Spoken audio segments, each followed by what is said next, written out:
राधे राधे, जय श्री कृष्णा। आप सभी लोगों को निर्जला एकादशी की हार्दिक शुभकामनाएं।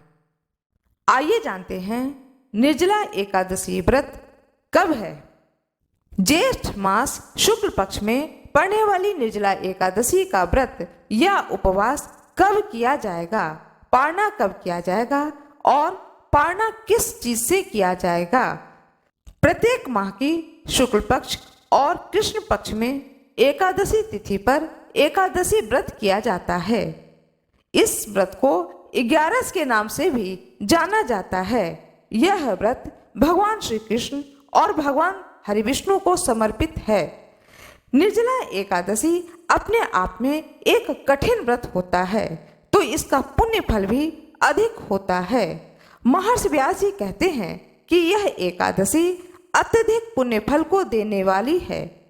जो कोई पूरे वर्ष के 24 एकादशी के व्रत को न कर सके, तो वह केवल एक निर्जला एकादशी के व्रत को धारण करे, तो उसे पूरे वर्ष के एकादशी के व्रत के पुण्य फल के समान पुण्य फल की प्राप्ति होती है। 10वीं तिथि से लेकर पारना तक सारे नियमों का पालन करना चाहिए। 10वीं तिथि पर तुलसी पत्र तोड़ लें, शुद्ध सात्विक भोजन करें, उड़द की दाल, शहद और चावल का सेवन न करें।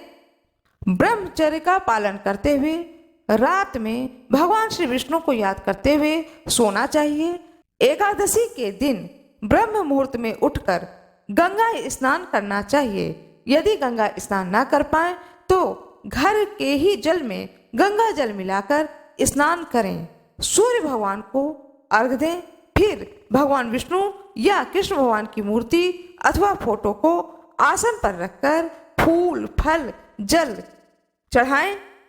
इस प्रकार से सुबह और शाम दोनों ही समय भगवान श्री विष्णु और भगवान श्री कृष्ण की पूजा करें। प्रातः काल पूजन के समय दीपक जलाएं। स्वयं उसी समय एकादशी व्रत की कथा को सुने। उसके बाद आरती करें। भगवान विष्णु को जो कुछ भी भोग लगाएं, उन सभी चीजों में तुलसी दल अवश्य ही डाल दें। तुलसी दल डालकर ही भोग लगाएं। इस प्रकार सुबह की पूजा करें और इसी प्रकार शाम की भी पूजा करें। रात्रि जागरण करें, भगवान विष्णु का नाम लेते हुए, भजन करते हुए, भगवान श्री कृष्ण का नाम लेते हुए रात्रि को जागरण करें। प्रातः काल द्वादशी तिथि पर ब्रह्म मुहूर्त में स्नान करके भगवान विष्णु की पूजा करके तुलसी दल लेकर जल पिएं। इस प्रकार से पारना करें। द्वादशी तिथि पर दान करें।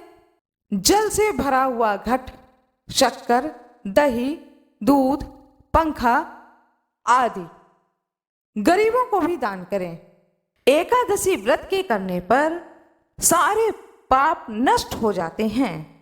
कहा जाता है कि जो पुण्य फल गंगा स्नान या तीर्थ पर जाकर किए गए दान पुण्य के समान पुण्य फल प्राप्त होता है, वह सारे पुण्य फल इस एक निर्जला एकादशी के व्रत को धारण करने से होता है।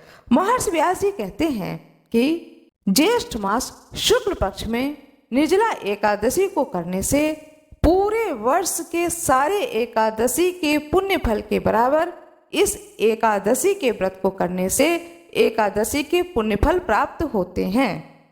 यह वर्ष की बड़ी एकादशी है। इस व्रत को करने से भगवान विष्णु और भगवान श्री कृष्ण की कृपा प्राप्त होती है।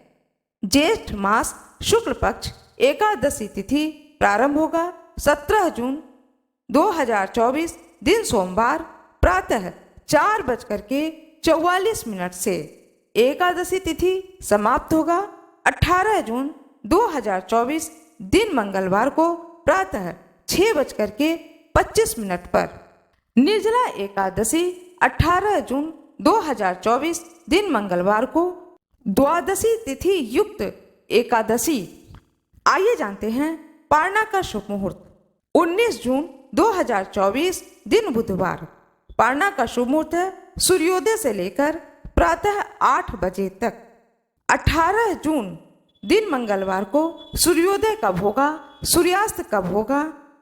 18 जून 2024 दिन मंगलवार, सूर्योदय प्रातः 5:11 पर, सूर्यास्त सायं 6:58 पर। द्वादशी तिथि का समापन होगा 19 जून 2024 दिन बुधवार। एकादशी तिथि पर त्रिपुष्कर योग भी बन रहा है। एकादशी व्रत का पारना 19 जून दिन बुधवार को किया जाएगा। निर्जला एकादशी 18 जून 2024 दिन मंगलवार को। आशा करती हूँ कि आप लोगों को यह जानकारी अच्छी लगी होगी। कृपया वीडियो को लाइक करिएगा, चैनल को सब्सक्राइब करिएगा, बेल आइकन दबाना ना भूलिएगा।